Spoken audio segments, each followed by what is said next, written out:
Welcome to EVTN News, the Eternal Vegano Television Network. And if you're new to this channel, thanks for watching. I've had some very interesting comments. A lot of people are new, and they had some interesting things to say about what I'm wearing, uh, about my opinions on Father Altman, and I don't know, just kind of just strange stuff. But we'll get right into EVTN news. And really, the reasoning behind EVTN was I forget who it was. It was either America Magazine or National Catholic Distorter, one of those heretical garbage news publications. But they were saying about how like one of the news channels, like I think it was probably EWTN, they were criticizing for being too conservative. Well, sorry guys, but you're, I mean, more or less they're outside. These heretical publications like America and the Distorter are basically outside the church. But anyway, they were criticizing EWTN and they said, oh, they should call themselves Eternal Vegano Television Network. I don't think they necessarily support Vegano at EWTN, but just uh, just some interesting stuff. Anyway, we'll move to the news. And leave me a comment about what you think. If you, I like to read your comments. I don't necessarily get to all of them, but it's always interesting to hear your perspectives. Although some of the weird stuff, like there was a lady who said she was a cantor for 40 years, and the bubble mass, you know what I'm talking about, the one from Chicago from Pentecost, the one I did commentary on. I didn't have enough joy. It was a joyful mass, and all masses should accept change. People are just not willing to accept change. And Lord of the Dance is a great song. And uh, I'll tell you what, Lord of the Dance has a pagan influence. If you watch this channel, I have a video on that. Just Google, search it in the YouTube search. You could probably find it. Lord of the Dance and its pagan influences. Anyway, moving on. We're going to talk about some joyful Franciscans. A 300 joy, I don't know that I'd call it joy. I might call it pride. A 300-member Franciscan province of St. Elizabeth in Germany, you know it's bad, has elected as its new superior Father Marcus Furman, who a few weeks ago publicly came out as LMNOP. He said, if I am LMNOP myself, then I want to show that I can also be part of the church in this ministry. That's important because it's not supposed to be like that in the church. Unfortunately, there is too much institutional hypocrisy in our church. In addition, the new Franciscan superior said that he personally supports the efforts of the synodal way and is in favor of a critical rethinking of celibacy in the priestly way of life and in favor of women having access to ordained ministries, so he's a heretic. Asked about the fact that his Franciscan brothers knew of his LMNOP identity at the time of his election, the new German superior said, it was very good for me to know that this is very positive for the brothers. 300 Franciscans. How many of them are straight? That's a fair question to ask, and I think that number would be very minuscule. Wouldn't that be a little awkward? Anyway, moving on to the Vatican. Cardinal George Pell went public with a disturbing statement from someone who has access to the Vatican's internal economic information. He said, the church is at risk of financial collapse, debts of up to 800 million. The problem is that the Vatican is still accumulating debts. I think it's 800 million euros, maybe. Pell predicts that in 10 years' time, a crisis in the Vatican's pension fund could erupt. Experts estimate up to 800 million. The situation is serious, and something has to be done. So, there you go. But keep giving Elton John that Peter Spence money. Ban the trads. I don't think they're getting much money from the SSPX. Um, okay. Pope Francis talks about restorationism. He said restorationism has come to gag the council. Vatican II is what he's talking about. The number of groups of restorers, for example, in the United States, there are many, is significant.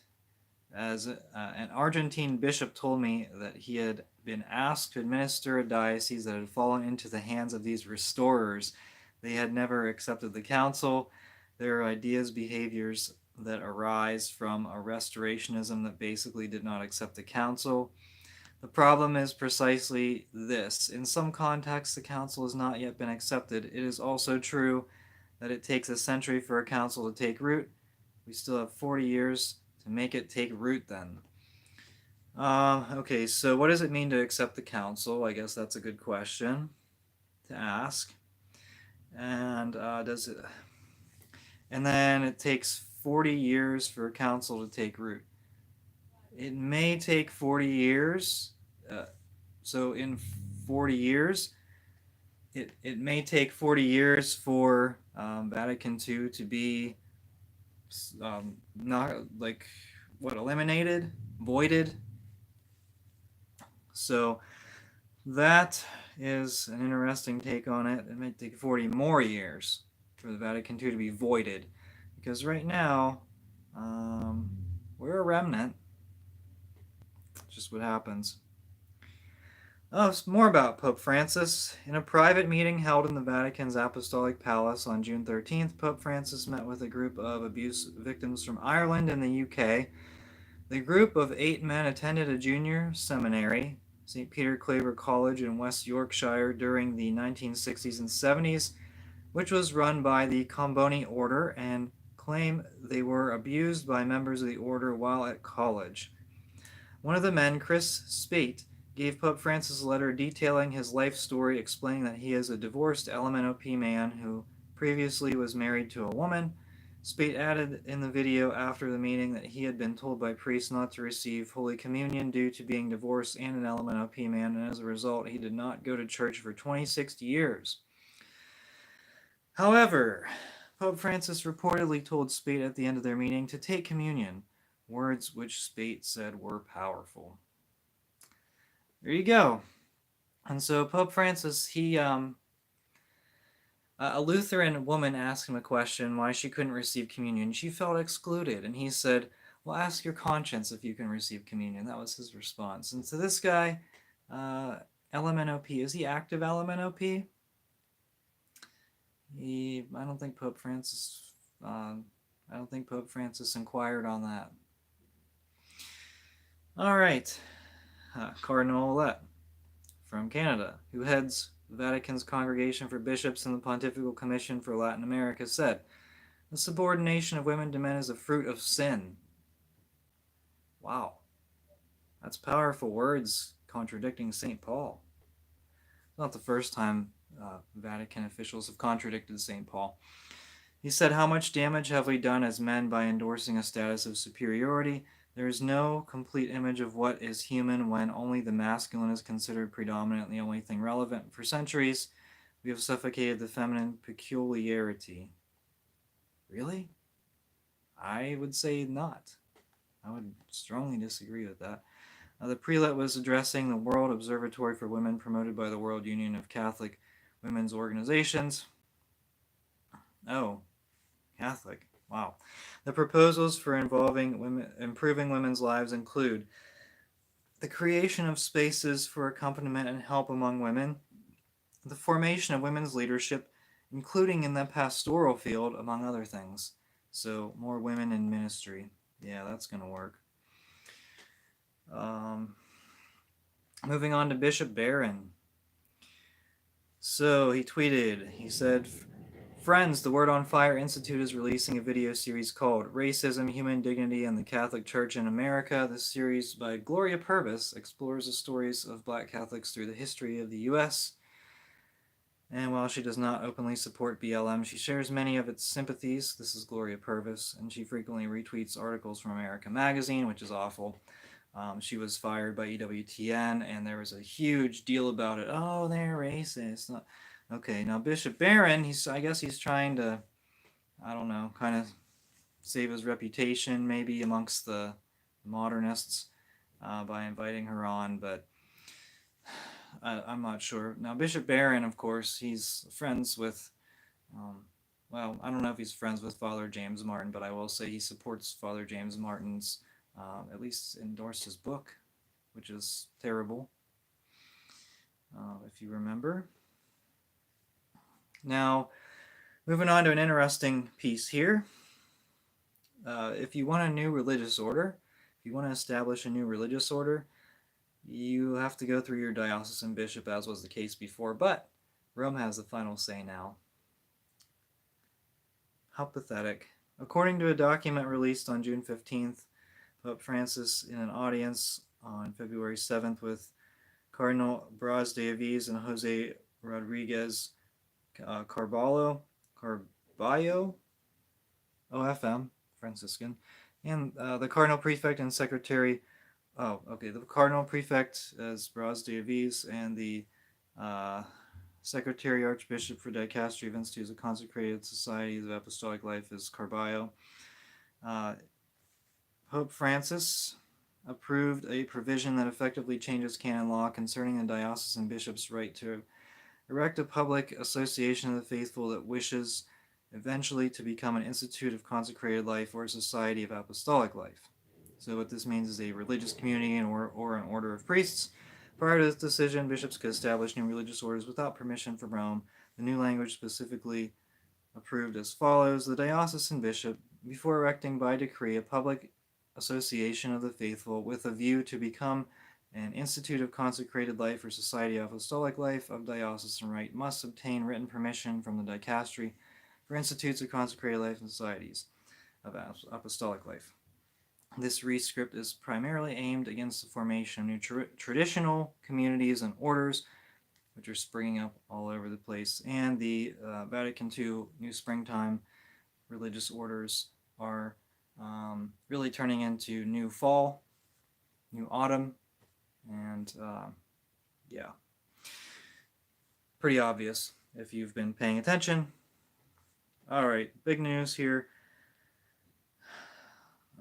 Okay, 2 men joined civilly on June 11th last in the municipality of Budrio in the province of Bologna at the town hall, Bologna, Italy. The guests and the 2 newlyweds, men, entered the church where a large crowd of priests prepared for Mass awaited them. The celebrant in particular, Don Gabriele de Valli, a parish priest at nearby Vedrara, who knows the 2 and follows them in the group On the Way, aimed at so-called LMNOP Catholics. Once in the church, the second ceremony began for Peter and James, the parents, relatives, and friends.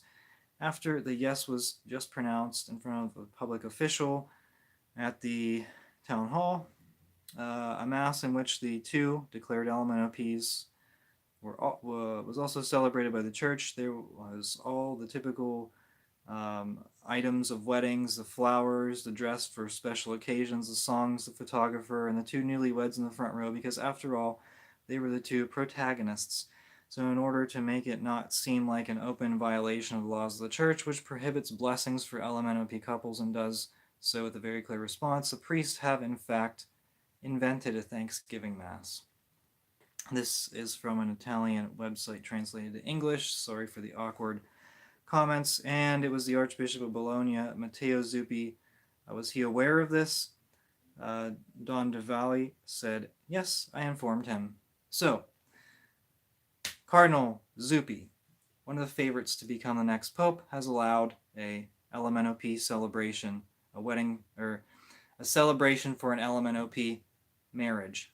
Not a marriage, but a civil, they received a civil contracted marriage at the town hall, and now there's a priest celebrating it in Zuppi's diocese, and what's he going to do about it? Well, I think he already knows about it, and it doesn't look like anything was said or done. All right. Oakland, California. The Bishop of Oakland, California is Michael Barber, S.J. That's Jesuit. In a June 12th Wall Street Journal report, Barber said that while Cardinal soon to be Cardinal McElroy opposes abortion, the cardinal-elect apparently thinks it's not wrong enough that you need to say or do anything about it or interact with the politicians who are publicly promoting it. Barber noted that McElroy speaks out on the other political issues, including migration, but is reluctant to speak about abortion. Oakland's bishop told the Wall Street Journal that Archbishop Corleone was prophetic, while adding that the San Francisco Archbishop and his San Diego counterpart embody two forces in the church right now, with McElroy representing the concerns of Pope Francis and Corleone stressing the approaches of Pope John Paul II and Pope Benedict XVI. Wow! All this coming from a Jesuit bishop. And he says, McElroy, he talks the talk, but he doesn't do anything about it. Wow! I thought that was pretty impressive. So, good job, Bishop Barber. That's pretty crazy. Okay. And, well, I mean, it is now, I have to ask, is Bishop Barber, is Coeur d'Alene his metropolitan? Because sometimes they feel a need to like the metropolitan bishops. They're not a need, a loyalty almost, because it's sort of like they're superior, but not really. I don't know. But anyway, that's just nice to hear. I think more bishops need to step up and criticize McElroy. I think a few already have. And yeah, someone was taunting me. I think they said something, not me, but they were taunting the people that were upset about McElroy being named a cardinal. And, it's just not Catholic. It's just rotten. Okay. The beautiful Edward Pugin designed St. Colman Cathedral in Cobh, Ireland, has installed a Gaia exhibition in the nave. You know what Gaia is? It stands for Mother Earth. It shows a scale replica of the Earth and is part of the Cork Midsummer Festival in June. Named for Gaia, personification of the Earth in Greek mythology, corresponding to the South American Pachamama. This piece features several meters in diameter and is covered in high resolution imagery of the Earth's surface provided by NASA. So in the description, I link all of my sources. Please check it out if you're interested. This pagan exhibit in the Ireland Cathedral is what it's labeled as. Check it out. Take a look at the picture, see what you think. Is this relevant? Will this inspire people to come to Mass? I think it's actually going to inspire people to go to the Latin Mass. That's just my thought. Who am I to judge? All right, Massachusetts Bishop. This is great. You've probably already heard about this, but I'm going to talk about it anyway. After discussions over the past few months in an attempt to find alternatives to flying the BLM and LMNOP flags outside of school, which are inconsistent with Catholic teaching, Bishop Robert J. McManus of the Diocese of Worcester has issued the following official decree regarding the Nativity School in Worcester. This is Massachusetts, and this is directly from the diocese website. I'm not going to read the entire statement. You can read it. You can read the whole thing, but I'm going to read a few clips here. The flying of these flags in front of a Catholic school sends a mixed, confusing, and scandalous message to the public about the Church's stance on these important moral and social issues. After prayerful consideration of this matter, I, the Most Reverend Robert J. McManus, Bishop of Worcester, holding before me my pastoral responsibilities of this particular church in view of Canon 318, Section 1, hereby declare the following. The Nativity School of Worcester is prohibited from this time forward from identifying itself as a Catholic school and may no longer use the title Catholic to describe itself. Mass, sacraments, and sacramentals are no longer permitted to be celebrated on Nativity School premises or be sponsored by Nativity School in any church, building, or chapel within the Diocese of Worcester. The Nativity School is not allowed to undertake any fundraising involving diocesan institutions in the Diocese of Worcester and is not permitted to be listed or advertised in the diocesan directory. Um, wow. The name of Bishop Emeritus Daniel Riley must be removed from the list of the Board of Trustees of the Nativity School. This decree is effective immediately. Wow, so he kind of laid the smackdown on this school, this dissident Jesuit school. And this is really showing the division of bishops.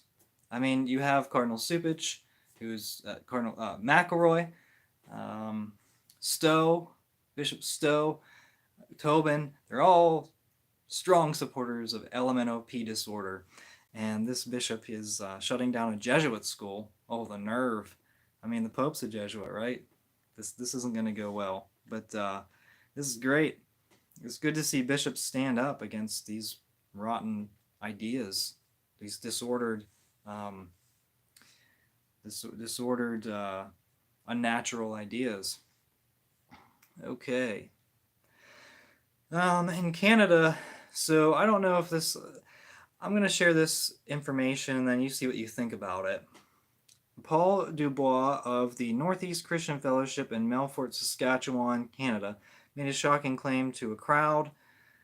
He's a pastor of a church, Northeast Christian Fellowship. He said, "We have a Christian school. We have a Christian school in our church, and I got this from Public Health, and it is a quite amazing thing. I'm not throwing my mail out anymore because we got asked to support Jab Confidence as a church with a non-profit, and the government was going to give us $50,000 for it. And when I got that letter, I shredded it. I never should have shredded it. It was only $50,000. You could actually get another $100,000 for promoting Jab Confidence out of a non-profit." So how much, using this information, how much were Canadian bishops offered from the Canadian government to promote the jabs? Because as you know, most of them promoted the jabs very strongly, very enthusiastically. And why did they do that? Were they paid by the Canadian government? That's a good question to ask. I don't think that's going to be answered very quickly. All right. And if you think that the German schism is the only schism, you probably haven't been watching this channel, because there are bishops in the United States. McElroy, for one. McElroy is certainly on the same, he's of the same mind as the German bishops, and he's not the only one in the United States. But it's not just the United States, it's the French bishops too. The French Bishops' Conference has decided to send a national synthesis of synodal consultations that were held throughout the country since October to Rome without modifying some of its most revolutionary aspects. Pleas for the recognition of women's work within the church, including by the ordination of a form of deaconesses, access to marriage for Latin Rite priests, more Bible meetings and more decision-making by the laity, more openness and listening were some of the common factors that emerged from the consultations. And so these French bishops are looking to go on the same synodal path as the Germans, which is off a cliff. I don't know, what are the sympathies of Rome and Pope Francis?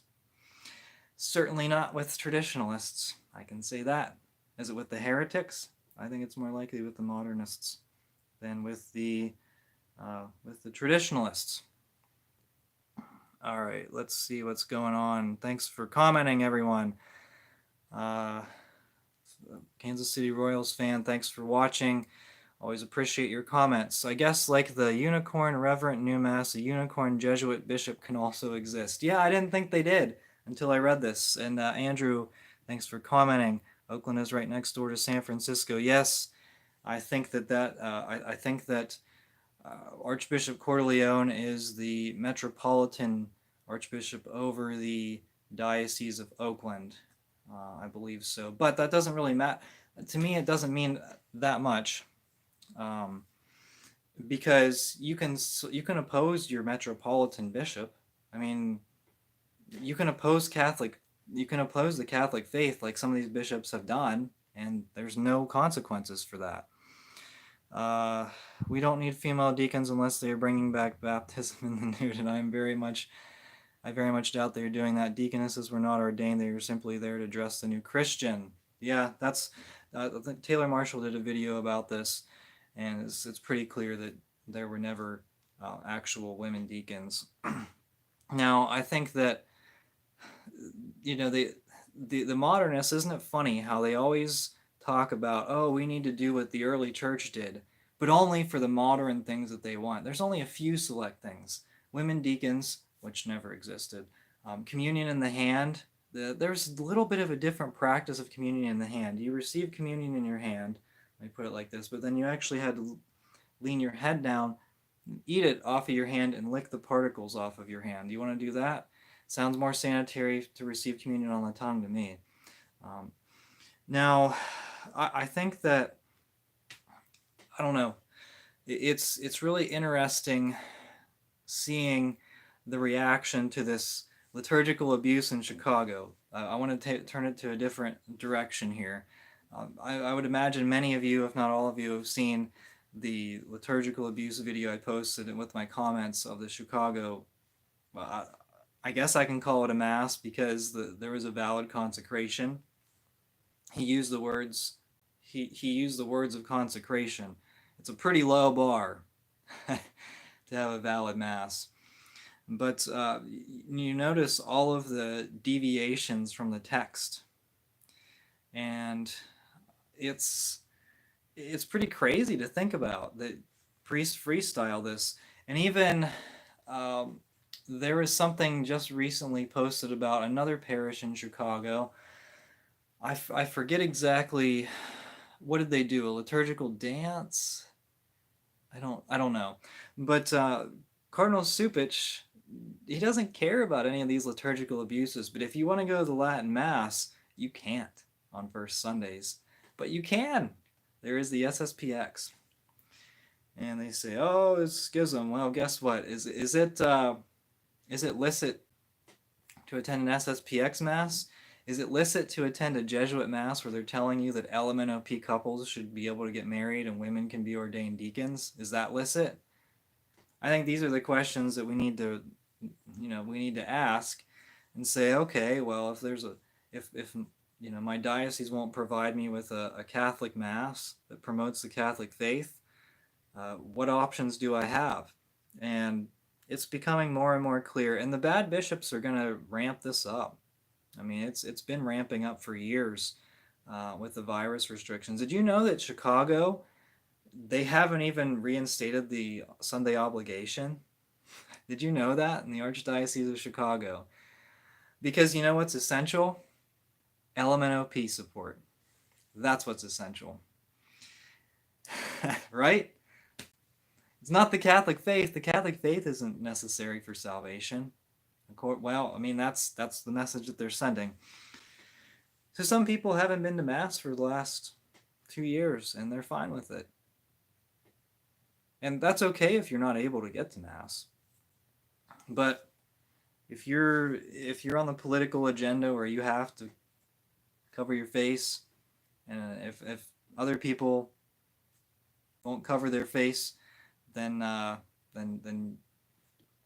you have a problem with that. I don't know what to tell you. I really don't know.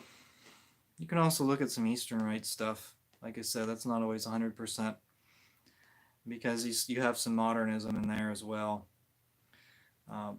There's not as much ability for the priests to freestyle the prayers, but it can always happen. I see a lot of people on the live stream. Thank you for watching this live stream, EVTN News. And the last thing I want to talk about, let's say a prayer for the people in Nigeria, the Catholics in Nigeria. There's anytime they go to Mass, they're risking their life, seriously. And the Archbishop will not condemn the Mohammedans. He will not. But that's who's killing these Christians, is the Mohammedans.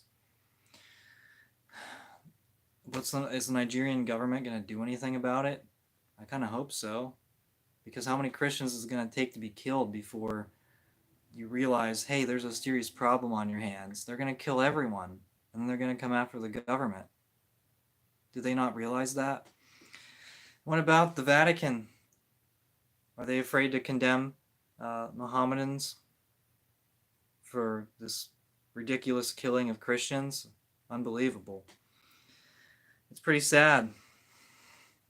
It's really sad. And I don't know. I don't know the politics in Nigeria. I don't know the entire situation, but I did know there was an increasing Mohammedan population, and give the Mohammedans some guns and they're going to really do a lot of damage. That's just what happens. All right. So pray for Nigeria. Pray for their safety. Pray for the reign, the reign of the social kingship of Christ, because we need Catholic societies. We need Catholicism to reign over our modern societies. That's the only way we're going to solve any of these problems.